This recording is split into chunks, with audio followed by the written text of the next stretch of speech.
Ugh, talk about bad beat. I've got a really bad headache, but the show must go on. Hey, what's up, everyone? It's your boy Matt Diazable coming at you with some new music reviews. Woo woo!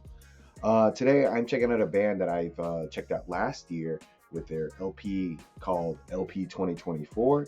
This latest one is pretty dope, and the band is Bad Beat with their latest LP 2025. If you've never heard about this band, Bad Beat is a Detroit punk band that has been around since about 2022, I think. Less than 5 years for sure. I checked out their debut LP last year, LP 2024, and they're probably one of the funnest punk bands to be around at the moment because, well, punk slash hardcore band, and because a lot of the members are very involved in the punk scene, not just in Detroit, but in the overall American hardcore scene. Because their main vocalist is one of the co-owners of a screen print shop in Detroit called Edgeman Print Shop. Very cool dude, Mr. Jimmy. I've met him a couple times. Very nice guy. And this is a band that's been, it's one of those fun bands that are surprisingly really good. I don't think this band is meant to be anything too crazy or like try and be the next big thing in punk. They're just making fun songs with their friends, and I think that's where some of the best material in terms of music and creativity can just flourish when you're just having fun and not taking it too seriously. And I think this is a great example of that. And when I reviewed their album from last year, I vaguely said that it was a very fast, fiery, and very furious punk album, with having like the bass being the real star of that album. The bass practically like steamrolled the whole album by just being so fantastic, while also holding the band together on that record. That record was raw and chaotic in all the best ways. A 13-minute punch to the jaw that didn't really need to, slow things down or explain itself. Now with LP 2025, Bad Beat hasn't really, changed or like really shifted too much, but they've grown as a band. This time around, it seems like they've, stretched out the run times a little bit longer, sharpened their songwriting abilities, and just added enough control to really make the chaos seem like it's hitting even harder. And what stands out about this newest LP is that, just everything on here just feels tighter without ever really losing any of that grit that Bad Beat is known for.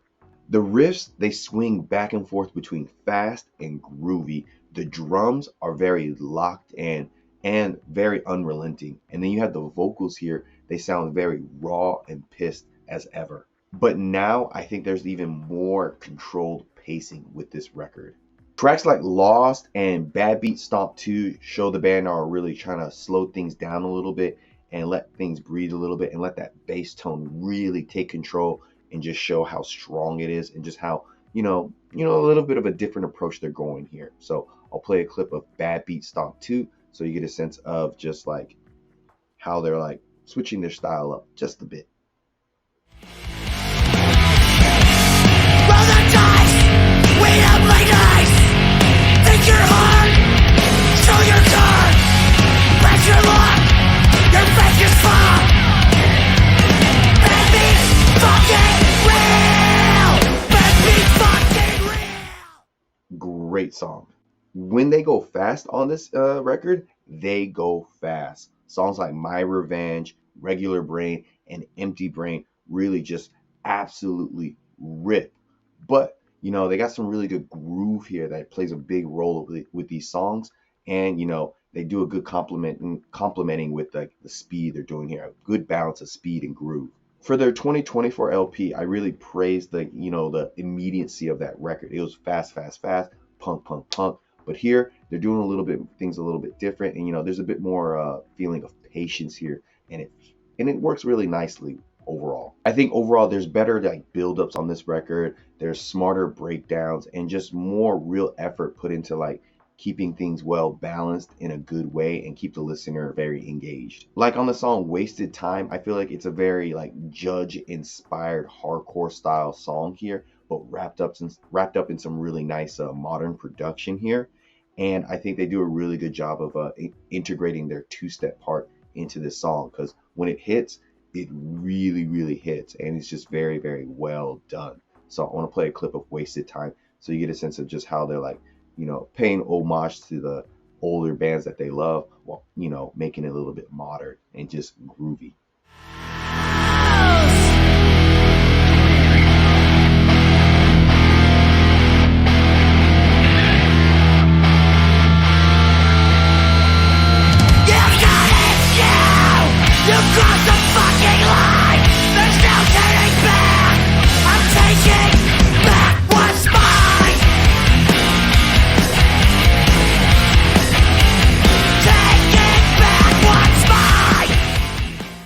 The groove, the build-up, well executed. Even the short songs, like the 6-second blitz song called "I Do What I Want and I Do What I Want and I Don't Need You," I think that's what it's called, feels very, intentional and just very punchy. And it doesn't really feel like a throwaway bit.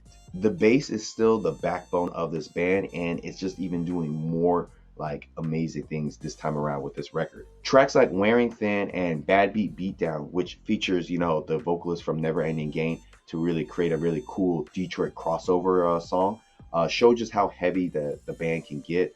And, when they lean more into low frequency sounds and just lower and grittier bass playing, drums, they do fast stuff really well, but when they do slow stuff on here, it's really well executed. So I want to play a clip of Bad Beat Down for you so you get a sense of just like how groovy and heavy this record is. You lost the point.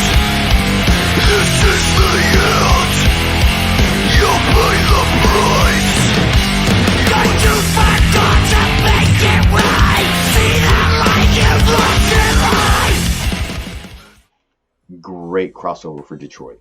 And now let's talk about jazz beat for a second. I'm liking that Bad Beat is always throwing in something that is just completely a bit like left field on their records. LP 2024 had like a reggae song. This one, they're dropping a jazz like interlude song that's quite wild, and overall it works. It's a soft reset in the middle of the record that just doesn't feel like, they're trying to be loud all the time, but they're thinking about texture and flow of their record. It's perfectly placed into the record to really give a nice palate cleanser. Lyrically, they're still swinging hard. Again, calling out liars, time wasters, and fake people, but this time around it has more of a punch when it comes to its delivery. It's still pissed off punk with a lot of clarity to it, and it lets the words hit even harder this time around. There's even some tonal variations on the song Lost where it has a bit of a groovier, almost laid back feel to it until it doesn't when they pick back up in the punk sound. But it's nice that they try to switch up the vocals a little bit. Then the album closes with the song Never Had It, and it just makes you want to stage dive into Concrete. It makes you want to go crazy, and it just captures a lot of that punk and raw energy that Bad Beat is doing. And I gotta say, what I appreciate about this band is that, there are times when the band starts to feel a bit familiar. The punk sound, the punk aesthetic can get a little bit stagnant at times, but I think Bad Beat does a really good job of finding ways to switch it up by, making the songs very short, throwing in different like genres that you wouldn't expect, slowing things down a bit. Like it can't, like right when you think, oh, I feel like it's gonna get a little bit too repetitive, they do something different to make it feel like, very different from other standard punk like music. It's still a wild record with, the typical punk fastness and aggression and everything, but it's also very smarter because they know how to switch it up at the right time when they need to. So I would say LP 2025 is everything I like about LP 2024, but just, turned up a little bit in terms of just energy and stretched out a little bit more in terms of, pacing. The bass is still filthy, the riffs are raw and catchy, and the drums tighter than ever. But now it feels like there's a clearer vision with this band because they're not just playing faster, they're playing better. And this record, it doesn't just, hit hard, it hits longer, deeper, and smarter, and I'm all in for that. Put it simply, I would say this newest record from Bad Beat, LP 2025, it's stage dive ready, it's pit tested, and it's Detroit certified. So I would give it a nice and good 9 out of 10. Links down below. Tell me what you think about this band, what you think about punk, or any other recommendations. I'm open to everything. And like always, I will See you in the pit. Can't take it.